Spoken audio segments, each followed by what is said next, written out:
Hello guys, welcome back my another video. दोस्तों, मैं हूं राजेश लोधी और आप सभी का स्वागत है हमारे टेक्निकल चैनल में।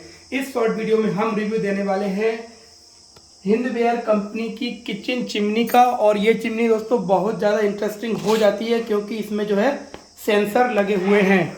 और इस चिमनी को दोस्तों आप जो है बिना टच करे भी यूज़ कर सकते हैं। अगर आप इसका डिटेल में रिव्यू देखना चाहते हैं तो आप हमारे चैनल को सब्सक्राइब करिए और वहाँ पर इस चिमनी का दोस्तों डिटेल में हमने ओनरशिप रिव्यू दिया है। आफ्टर 1 ईयर हमने इसको यूज़ किया और क्या क्या इसकी कमियां और क्या क्या खूबियां हैं सब हमने उसमें बताई हैं।